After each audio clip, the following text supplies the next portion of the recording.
চাচা, আমাকে এক কাপ চা দিন তো। সন্ধ্যার সময় চা খেতে খেতে গল্প শুনতে বেশ ভালোই লাগে। তা তুই ঠিকই বলেছিস কানাই, কিন্তু আজ গল্প শোনাবে কে তোকে? এ দোকান তো একদম ফাঁকা। আজকে বৃষ্টি হয়ে আবহাওয়াটা কেমন যেন ঠান্ডা হয়ে গেছে। তা তুমি ঠিকই কইছো চাচা। দেখো না, আর কিছু সময়ের ভেতরেই সবাই ছুটে আসবে চা খেতে।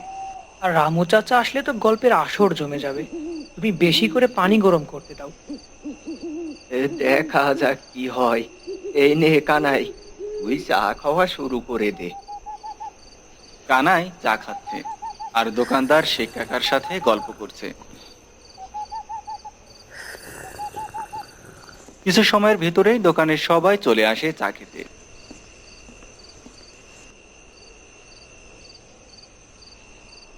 কিন্তু রামু কাকার এখনো কোনো খোঁজই নেই। কানাই তখন সবাইকে উদ্দেশ্য করে বলল, আজকে মনে হয় আর আমাগো গল্প শোনা হলো না গো। সে রামু চাচা যে কোথায় গেছে কে জানে। আরে কানাই, এত চিন্তা কইরো না, এক্ষুনি চলে আসবে। সে প্রতি শনি রবিবার একটু দেরি করেই আসে। তাই বলি এত দেরি? সে তো জানেই, তার জন্য কত ছেলেপুলে বসে থাকে দোকানে।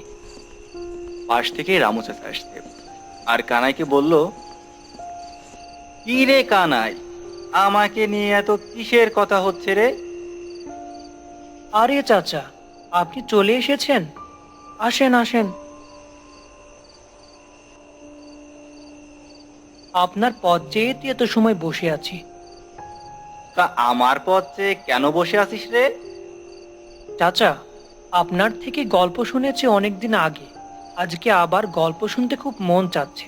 আর এমন আবহাওয়ার ভেতরে ভূতের গল্প শুনতে বেশ ভালোই লাগে। ও আচ্ছা, এই ব্যাপার। তা বলা যাচ্ছে। এই শেখ, দে দেখি আমাকে এক কাপ চা করে। কানাই শোন তাহলে, আমার জীবনের একটা গল্প বলবো ঠিকই, তোমরা কেউ আমার গল্পের মাঝে কোনো কথা বলতে পারবা না। আচ্ছা চাচা, ও নিয়ে আপনি ভাববেন না। আমি ছোটবেলাতেই শহরে মানুষ হয়েছি। তখন আমি পড়াশোনা শেষ করে সবে একটা চাকরি পেয়েছি। কিছুদিন চাকরি করার পর অফিস থেকে ছুটি পেলাম।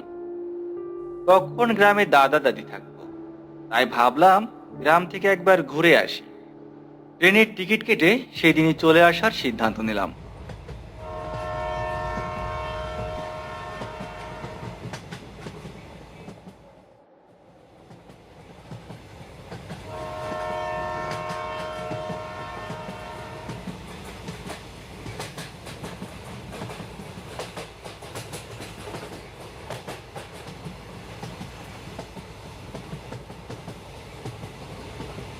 ট্রেনে আসছি আর গ্রামটাকে দেখছি কি সুন্দর।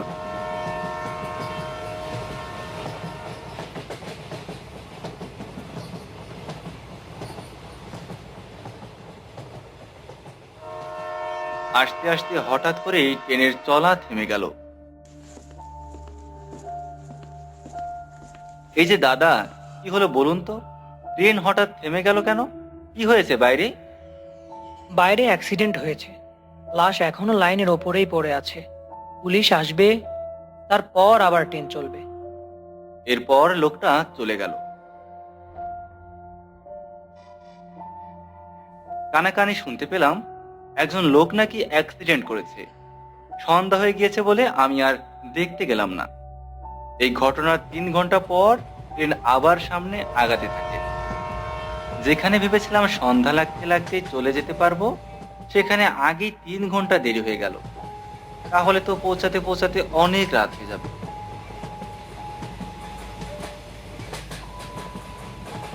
এমন ভাবতে ভাবতে কখন যে ঘুমিয়ে গেছি মনেই নেই।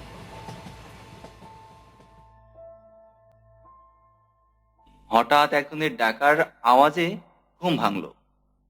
এই যে দাদা, আপনি কোথায় নামবেন? চোখ খুলে দেখি একজন দাঁড়িয়ে আছে আমার সামনে।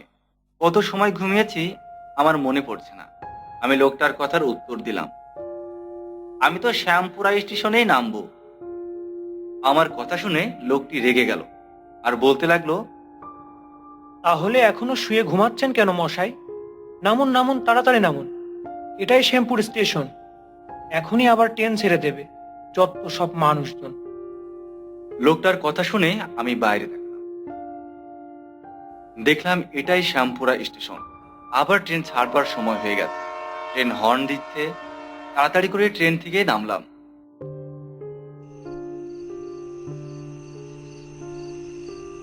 স্টেশনের বাইরে এসে দেখি আশেপাশে একটাও রিক্সা, ভ্যান, গরুর গাড়ি কিছুই চোখে পড়লো না। হাত ঘড়ির দিকে তাকিয়ে দেখি রাত প্রায় 12টা বাজে।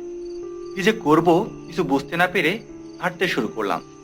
তবে হেঁটে গেলে 1 ঘন্টাতেও পথ শেষ হবে না। এই কথা বলছি এই জন্য, কারণ আমি 9-10 বছর আগে একবার এসেছিলাম।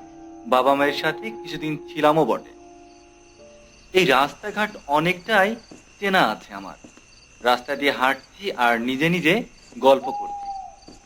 চারপাশটা তো দেখছি সেই আগের মতোই আছে, একটু পরিবর্তন হয়নি। কিন্তু এত বছরেও সব আগের মতো কি করে থাকতে পারে? এই কথা ভাবছি আর হাঁটছি।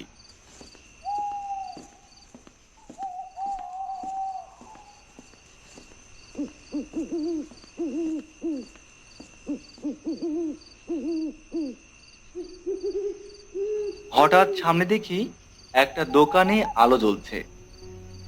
আরে, ওই তো একটা চায়ের দোকান মনে হচ্ছে। যাই, আগে একটা চা খেয়ে নি। এই সকালে ট্রেনে চেপেছি, এখন মধ্যরাত, এখনো কিছুই খাওয়া হয়নি।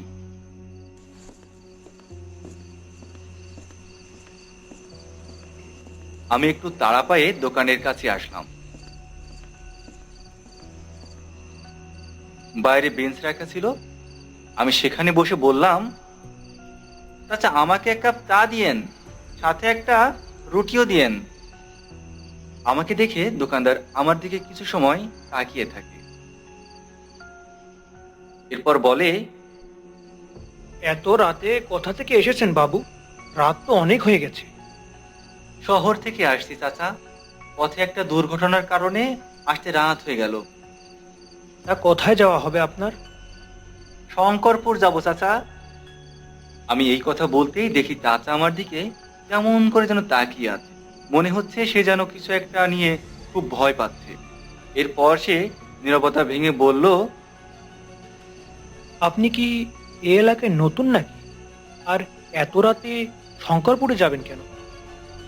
আমি ছোটবেলা থেকেই শহরে থাকি, গ্রামে খুব একটা আসা হয় না, তাই বেড়াতে আসলাম। তা তো ভালো কথা, কিন্তু এত রাত করে আপনি যাবেন কেমন করে? এখনো তো অনেক পথ, আর রাস্তাও খুব একটা ভালো না। তার থেকে আপনি এখন না যেয়ে আমার বাড়িতে থাকতে পারেন। সকাল হতেই আপনি চলে যায়েন। না না চাচা, এদিকে দাদা দাদি আমার পথ চেয়ে বসে আছে, আমি এখন চলে যেতে পারবো। তবে একটা গাড়ি পেলে খুবই ভালো হতো। তখন হঠাৎ আমার চোখে পড়ে দোকানের সামনেই একটা রিক্সা দাঁড়ান করানো আছে। কিন্তু এত সময়ও আমার চোখে পড়েনি কেন? রিক্সাটা দেখি আমি বললাম, চাচা রিক্সাটা কার? আপনার নাকি? হা হা হা, না না বাবু, আমার হতে যাবে কেন? রিক্সাওয়ালা তো আপনার পাশেই বসে আছে। আমি দোকানদার চাচার কথা শুনে পাশে তাকিয়ে দেখি একজন লোক আমার পাশেই বসে আছে। লোকটা কালো একটা চাদর গায়ে এমন ভাবে জড়িয়ে আছে যে তার মুখটাও ঠিকঠাক দেখতে পাচ্ছি না। লোকটা কেমন যেন ভয় পেয়ে আছে মনে হচ্ছে। আমি তাকে বললাম, এই যে ভাই, যাবেন নাকি শঙ্করপুর? না না, ওখানে যাব না, অনেক দূরের পথ, ওইদিকে যাই না। আর গেলেও দিনে যাই, রাতের বেলা যাওয়া হয় না। আপনাকে ভাড়া বাড়িয়ে দেব, আপনি যা ভাড়া চান তাই দেব আপনাকে, আমাকে দিয়ে আসুন। না না বাবু, আমি ওইদিকে যাব না। তা আপনি যত টাকাই দেন না কেন আমাকে। তখনই হঠাৎ আমার মনে পড়লো একটা সহজ রাস্তা আছে নিমতলার মোড় থেকে, কিন্তু ওই রাস্তা দিয়ে নাকি এখন কেউ চলাচল করে না। দিনে চলাচল করলেও রাতে করে না। সে যা হয় পরে দেখা যাবে। ভাই, তাহলে আপনি আমাকে নিমতলার মোড়ে দিয়ে আসতে পারবেন? নিমতলার মোড় থেকে আপনি কোন রাস্তায় দিয়ে যাবেন? আপনি যে রাস্তার কথা ভাবছেন সেই রাস্তা দিয়ে রাতে কেউ চলাচল করে না। বাবু, আপনি আমার কথাটা শোনেন। এই রাত করে ওই পথ দিয়ে যাবেন না। ওই দিকের রাস্তায় রাত করে কেউ যায় না। রাতে ওই পথ দিয়ে গেলে কেউ আর বেঁচে ফেরে না। আপনি বরং আমার বাড়ি থেকে যান, সকাল হলেই চলে যাবেন। কেন চাচা, রাত হলে ওই পথে বাঘ সিংহ থাকে নাকি? ওই বড় বাড়ির ওখানে একটা আত্মা থাকে। রাতে ছলাকলা করে মানুষকে মায়া জড়িয়ে তার ঘরে নিয়ে যায়, তারপর তাকে মেরে ফেলে। কি যে বলেন চাচা, আমরা শহরের ছেলে, আমরা এসব ভূত পেতে বিশ্বাস করি না। এই যে ভাই, আপনি একটু চলেন, আমাকে এগিয়ে দিয়ে আসবেন। বাবু, চাচা কিন্তু ঠিক কথাই বলেছে। আপনি আর একবার ভেবে দেখেন। না না ভাই, আমার বাড়িতে যেতেই হবে, যত রাতই হোক না কেন। এরপর আমি চাচার বিল দিয়ে রিক্সা করে যেতে থাকি নিমতলার মোড়ে। এখান থেকে 20 মিনিট লাগবে রিক্সাতে। চারপাশটা কেমন যেন শুনশান। মাঠের মাঝ থেকে মাঝে মাঝে ভেসে আসছে শেয়ালের ডাক। চারপাশটা কেমন যেন গম্ভীর হয়ে আছে। হঠাৎ রিক্সাওয়ালা বলে উঠল,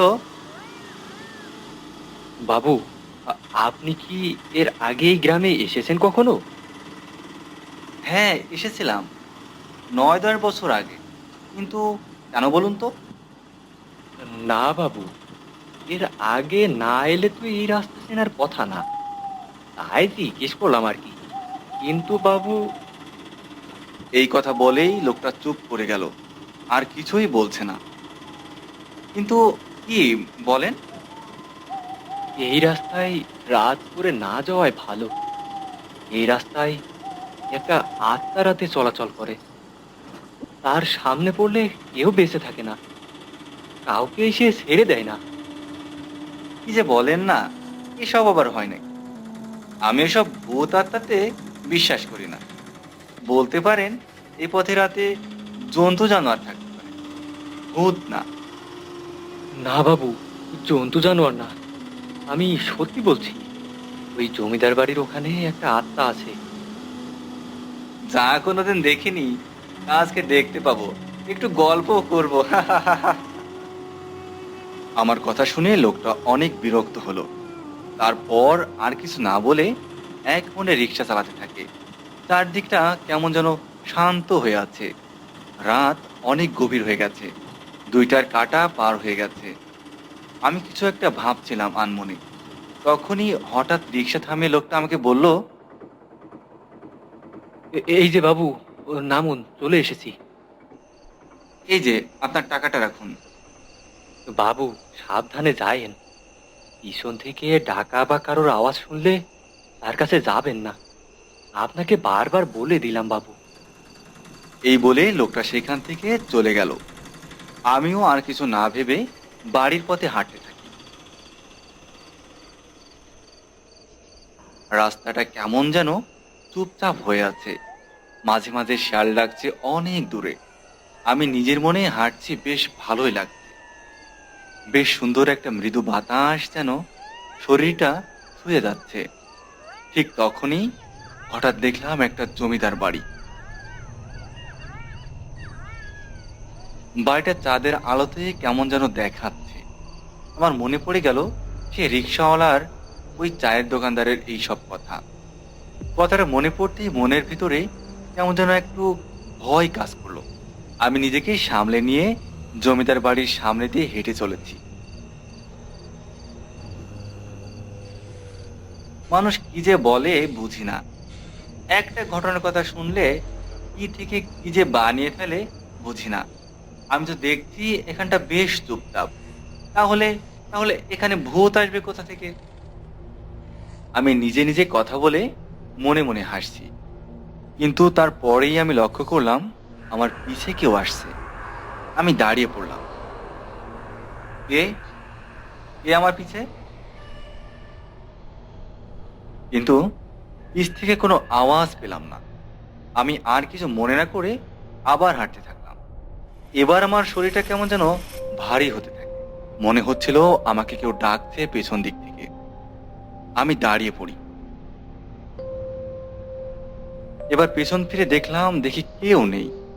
তারপরও আমি মনকে শান্ত করার জন্য বললাম, কে কে আমার পিছে পিছে আসছো?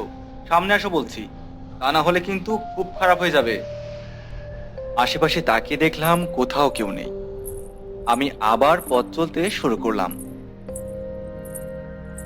এবার আমার কানে আসতে থাকে একটা চিকন নুপুরের আওয়াজ, যেন কেউ আমাকে অনুসরণ করে হেঁটে আসছে।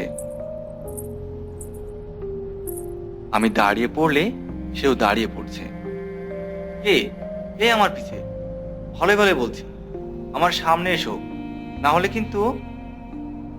এই কথাটুকু বলেই আমি পিছু ঘুরে তাকাই।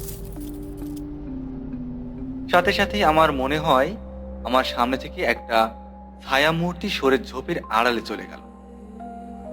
আমি আবার চিৎকার করে বলতে থাকি, কে কে সামনে এসো বলছি, আমাকে ভয় দেখানোর চেষ্টা করো না, আমি ভয় পাবো না। আমি আশেপাশে আবার খুব ভালো করে দেখতে থাকি, কিন্তু কাউকেও দেখতে পাই না।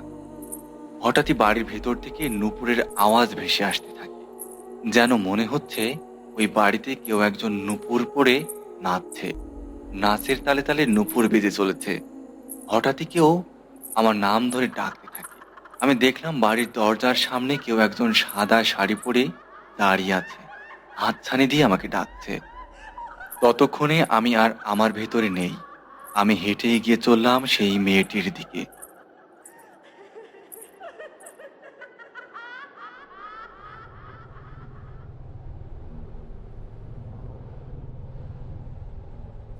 আমি দরজার সামনে যেতেই মেয়েটির দরজা খুলে ঘরের ভেতরে চলে গেল। আমিও ঘরের ভেতরে ঢুকে যাই। এরপর ঘরে ঢুকে দেখি ঘরের ভেতরে কেউ নেই। এই যে এই যে মেয়ে, কোথায় গেলে তুমি? তার পাশ থেকে শুধুমাত্র হাসির শব্দ শোনা যায়। একবার হাসছে, আর একবার মনে হচ্ছে সে যেন নাচের তালে তালে হেসে চলেছে। আমি তখন পাগলের মতো মেয়েটাকে খুঁজতে শুরু করি।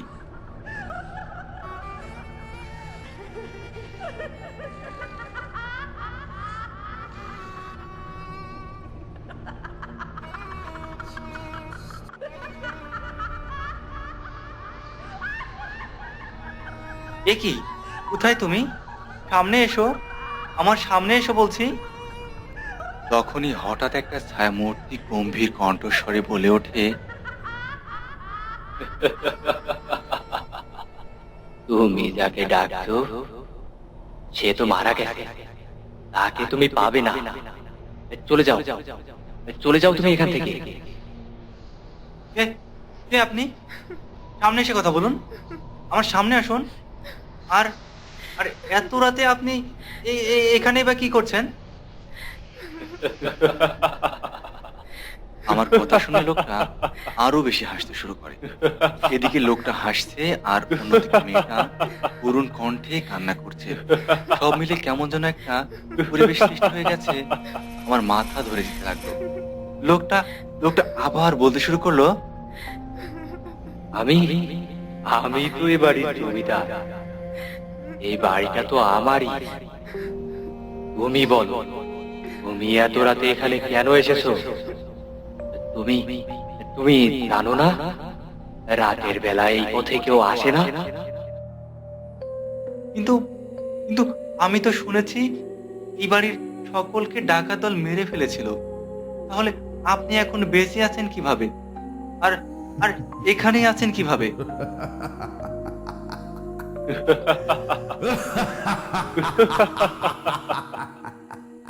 আমি আমি তো মরে গেছি সেই 40 বছর আগে, তবুও আমি যে মুক্তি পাইনি। আমাকে আমাকে আর আমার মেয়েকে ওই ঘরের কুঠুরিতে বন্দি করে রেখেছিল। সেখানেই আমাদের মৃত্যু হয়েছে। তাই তো আজও আমি এই বাড়ি থেকে যেতে পারিনি।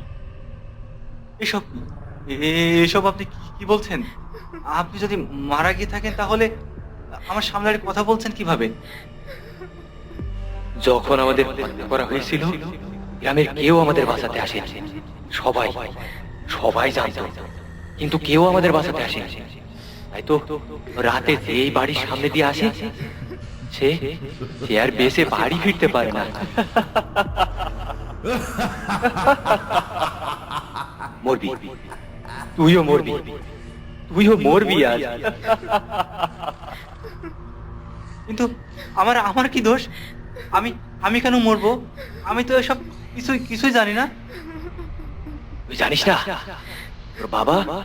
তোর বাবাও ছিল ওই ডাকাত দলের একজন, যার কারণে আমাদের মৃত্যু হয়েছে। আজ আজ তুইও আমাদের হাতে মরবি। তোকে কেউ বাঁচাতে পারবে না, কেউ বাঁচাতে পারবে না তোকে। এই কথা বলে জমিদারের আত্মা আমার দিকে এগিয়ে আসতে থাকে। সে কি ভয়ঙ্কর চেহারা! তার মুখের মাংস খুলে খুলে পড়ছে, দাঁত দিয়ে রক্ত বের হচ্ছে। আমি পেছন ঘুরে দেখি সামনে তার মেয়ে দাঁড়িয়ে আছে। তার মেয়েও বিভৎস রূপ নিয়ে আমার দিকে এগিয়ে আসছে। আমি তখন চিৎকার করে বলতে থাকি, আমাকে আমাকে ছেড়ে দাও, আমাকে ছেড়ে দাও, আমাকে মেরো না, আমাকে ছেড়ে দাও, মেরো না, আমাকে মেরো না। আমি তখন নিজের শরীরের সবটুকু দিয়ে ছুটে বেরিয়ে আসি ওই বাড়ি থেকে।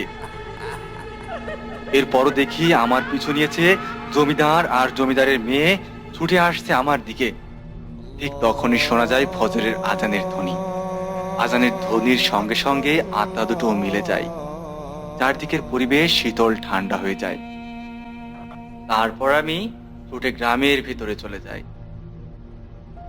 চায়ের দোকানে সবাই নিস্তব্ধ হয়ে আছে, কারো মুখে কোনো কথা নেই। এরপর নীরবতা ভেঙে কানাই বলে উঠল, তাহলে কি সত্যি এসব আত্মা বলতে কিছু আছে? হ্যাঁ রে, আমিও প্রথমে বিশ্বাস করতাম না। জানি না ওই দিন ওই ঘটনার সম্মুখীন না হলে আমিও হয়তো কোনোদিন বিশ্বাসই করতাম না। ওই ঘটনার পর থেকে আমিও বিশ্বাস করি আসলেও আত্মা বলতে কিছু আছে।